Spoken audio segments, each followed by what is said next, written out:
بسم اللہ الرحمن الرحیم۔ وعن رویف بن ثابت قال قال علی رسول اللہ صلی اللہ علیہ وسلم یا رویف لعل الحیات ستطول بک بعدی فاخبر الناس ان من عقد لحیتہ او تقلد وطرا او استنجا برجی دابا او عظم فإن محمدًا بری منہ۔ یہ ابو داؤد کی روایت ہے اور یہاں اس کا رقم ہے 351۔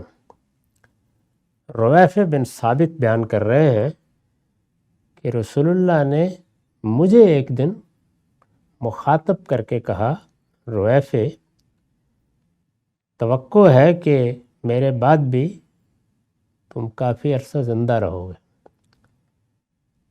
اس لیے لوگوں کو ایک بات بتانا، اور وہ یہ کہ بعض لوگ جو لمبی داڑھی کر کے اس میں گریں دے کر، جیسے خواتین بالعموم اپنے بالوں کو گریں دیتی ہیں، ایک صورت بنا لیتے ہیں، اگر کسی نے میری امت میں اپنی داڑھی کے ساتھ یہ معاملہ کیا او تقلد وطرا یا تعویذ بنا کے اپنے بچوں کے گلے میں ڈال دیے، اب استنجا برجی دابا یا کسی جانور کی لید اٹھائی اور اسی سے طہارت حاصل کر لی، جیسے باہر لوگ کر لیتے تھے، یا ہڈیوں سے، تو میرے ساتھ اس کا کوئی تعلق نہیں۔ تینوں چیزوں کو آپ نے سختی سے منع کر دیا۔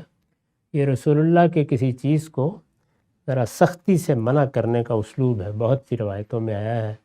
کبھی آپ کہتے ہیں فلیس منا، اس طرح کا آدمی پھر ہم میں سے نہیں ہے۔ یہ کوئی فتویٰ نہیں ہوتا، بلکہ لوگوں کو یہ بتانا مقصود ہوتا ہے کہ میرے ساتھ تعلق رکھنا چاہتے ہو، میرے ماننے والے شمار ہونا چاہتے ہو، دنیا اور آخرت میں میرے ساتھ اٹھنا چاہتے ہو، تو پھر تمہیں ان چیزوں کے قریب نہیں جانا چاہیے۔ وہ لوگوں کو ایک شخصیت سے غیر معمولی تعلق ہوتا ہے، یہ انسان کی فطرت ہے، تو آپ اپنے حوالے سے تنبیہ کرتے ہیں کہ یہ اتنی بری چیز ہے، تو اس کو آپ نے پسند نہیں کیا۔ یہ وہی بات ہے جس طرح کہ میں پیچھے عرض کر چکا ہوں، اس میں کوئی نیا پہلو نہیں ہے۔ اتنی بات البتہ ذہن میں رکھنی چاہیے کہ ایسی صورتیں بنانا جو ذرا کراہت پیدا کر دیں، یا جس میں خواہ مخواہ کسی چیز کو ایسی صورت دی جائے جو لوگوں کے لیے کچھ استہزاء کا باعث بن جائے، اس کو بھی حضور نے بعض موقعوں پر پسند نہیں کیا۔ اس کے ساتھ بعض اوقات مشرکانہ توہمات بھی وابستہ ہو جاتے ہیں، تو ایسی چیزوں سے آپ منع فرمایا کرتے تھے۔ وعن ابی ہریرہ قال کان النبی صلی اللہ علیہ وسلم اذا اتى الخلاء اتيته بماء في طور او ركوة فاستنجى ثم مسح يده على الارض ثم اتيته بإناء آخر فتوضأ۔ یہ ابو داؤد، دارمی، نسائی وغیرہ کی روایت ہے، یہاں اس کا رقم 360 ہے۔ ابو ہریرہ کہتے ہیں کہ نبی صلی اللہ علیہ وسلم جب بیت الخلاء کے لیے جاتے، باہر بھی اور گھر میں بھی، کچھ چھتوں کے اوپر بعض جگہیں بنا لی جاتی ہیں، وہ ہمارے دیہات میں عام ہوتی تھیں، تو یہ کہتے ہیں کہ جب کبھی آپ بیت الخلاء کے لیے جاتے رفع حاجت کے لیے، تو میں پانی ساتھ لے کے جاتا تھا۔ ابو ہریرہ خادم کی حیثیت سے ساتھ پانی لے جاتے۔ اس میں دو لفظ آئے ہیں، طور اور رکوہ۔ تو عام طور پر جو برتن اس زمانے میں ہوتے تھے تو مٹی کے گھڑے بھی بنتے تھے، جیسے ہمارے ہاں بنتے ہیں، بڑا سا برتن جس میں آپ پانی لے کے جائیں۔ جیسے بالعموم دیہات میں جب کبھی مجھے بچپن میں جانے کا موقع ملا ہے تو کوئی بڑا سا جگ لے کے اس میں پانی لے جاتے تھے، یا کوئی بڑا لوٹا ہوتا تھا اس میں پانی لے جاتے تھے۔ تو اس طرح کے برتن بنے ہوتے تھے مٹی کے، اور ایسے ہی چمڑے کے بھی بنے ہوتے تھے، جیسے مشک دیکھی ہوگی پانی کی، تو چھوٹے چھوٹے چمڑے کے برتن بھی، اس کو رکوہ کہتے ہیں۔ تو یہ کہتے ہیں کہ میں وہ ساتھ لے لیتا، تو آپ استنجا کرتے، پانی سے استنجا کرتے، پھر اس کے بعد آپ اپنے ہاتھ زمین پر رگڑتے تھے۔ یہ پرانے زمانے میں وہ چکنائی کو دور کرنے کا ایک دیہاتی طریقہ تھا، بہت رہا ہے، میں نے خود دیکھا ہے اس کو۔ صاف زمین پر آپ رگڑ لیں تو وہ چکنائی سی جو ہوتی ہے وہ ختم ہو جاتی ہے اس کے نتیجے میں۔ یہ صابن وغیرہ تو اس طرح نہیں ہوتے تھے۔ تو آپ زمین پر اپنا ہاتھ رگڑتے، پھر میں ایک اور برتن لے کے قریب ہو جاتا تو اس سے پھر آپ وضو فرماتے تھے۔ تو یہ سب وہ اس لیے بیان کر رہے ہیں کیونکہ بعض جگہوں پہ بیان ہوا ہے کہ 3 ڈھیلوں سے استنجا کر لیں، تو اسی صورت میں جب آپ کے پاس پانی نہ ہو، اس وقت بھی ظاہر ہے اس کی ضرورت پڑ جاتی ہے، تو اب اچھی چیزیں وجود پذیر ہو گئی ہیں۔ بعض لوگوں نے خاص تولیے بنا لیے ہوتے ہیں، اسی طرح یہ ٹیشو پیپر ہیں اور چیزیں ہیں۔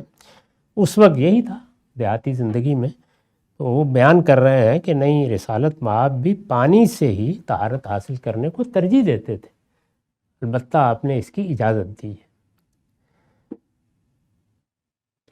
ون امیمۃ بنت رقیقہ قالت کان للنبی صلی اللہ علیہ وسلم قدح من ایدان تحت سریرہ یبول فیہ باللیل۔ اب یہ بھی ایک مسئلہ ہے جس کو انہوں نے بیان کیا ہے کہ اگر شام کے وقت رفع حاجت کے لیے چلے گئے، جیسے کہ دیہات میں ہوتا تھا، باہر چلے جائیں گے صبح فجر کے وقت اٹھ کے، لیکن عمر کے تقاضوں سے بعض اوقات رات میں بھی اٹھنا پڑ جاتا ہے۔ تو جب حضور کے ساتھ بھی یہ معاملہ ہو گیا تو پھر آپ نے ایک لکڑی کے تنے میں سوراخ کر کے بڑا سا، جیسے پرانے زمانے میں اوکھلی بنائی جاتی ہے، وہ بنوا لیا تھا۔ اس طرح کا ایک گویا برتن سا بن گیا۔ یہ جو کھجور کا تنا ہے اس کے نچلے حصے کو کاٹ کے بنا لیا جاتا تھا، بڑا سا برتن۔ تو یہ بنا لیا تھا آپ نے، اور وہ آپ کی چارپائی کے نیچے رکھ دیا جاتا تھا، اور اگر کبھی رات کو ضرورت پیش آ جائے تو پھر آپ اسی کو استعمال کر لیتے تھے۔ یہ بھی ہمارے ہاں پرانے زمانے میں بہت طریقہ رہا ہے۔ آپ نے غالب کے خطوط میں اس کا ذکر پڑھا ہوگا، آخری زمانے میں ان کے لیے بھی اس کا اہتمام کیا گیا تھا، بزرگوں کے لیے اب بھی کرنا پڑ جاتا ہے، تو اس میں پھر یہ طریقہ اختیار کیا گیا، وہ نکال کے پھر صبح صاف کر دیا جاتا تھا۔ تو اس سے یہ بھی معلوم ہو گیا کہ ایسی ضرورت اگر پیش آئے تو کوئی واجب نہیں ہے کہ اندھیرے میں باہر ہی جائیں، اس کا اہتمام اگر اندر بھی ہو تو حرج نہیں۔ اور ہمارے ہاں جو بعض لوگوں نے ایک بحث پیدا کر دی کہ کیا آپ اپنے بیڈ روم کے ساتھ اس طرح بیت الخلاء بنا سکتے ہیں، میرا خیال ہے اس کا جواز بھی اس سے نکل آتا ہے۔ تو اس طرح کی بحثیں لوگ کرتے رہتے ہیں، تو میرے نزدیک تو یہ چیزیں بالکل انسانی تمدن کی ضرورتیں ہیں، پیدا ہوتی ہیں، ختم ہو جاتی ہیں، ان میں تبدیلیاں بھی آتی رہتی ہیں۔ تو حضور نے بھی یہ اہتمام آخری زمانے میں کر لیا۔